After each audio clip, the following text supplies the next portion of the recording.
के देबो जाना गे जान गे रेलिया से कट के देबो जाना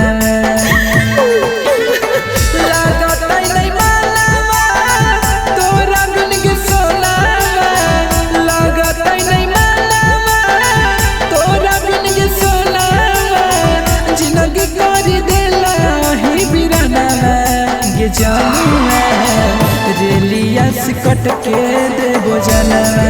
गे जान गे रेलिया से कट के देबो जाना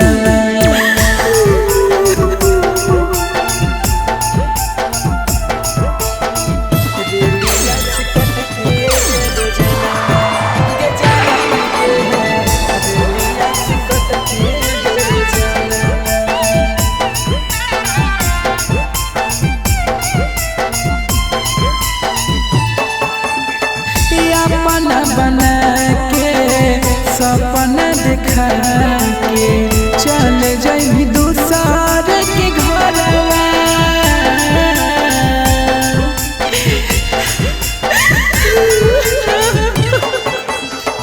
जी के की करबो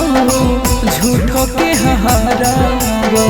रहत नहीं हमारे कोई सहारा मजबूरी ना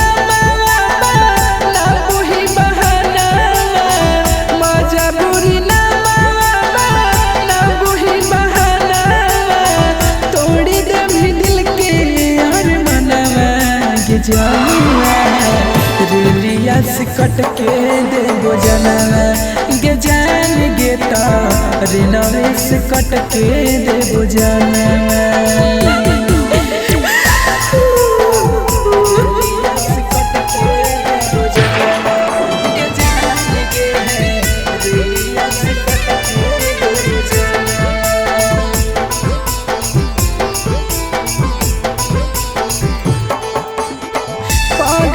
तू कहो हनी अब के कहते के करते हमारा से प्यार गे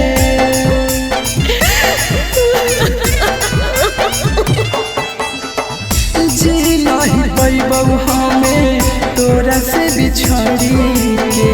यही से जइबौ हमें मार गे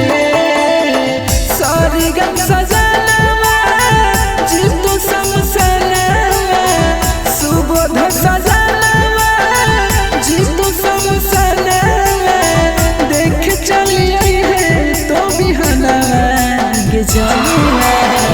रेलिया से कट के देबो जाना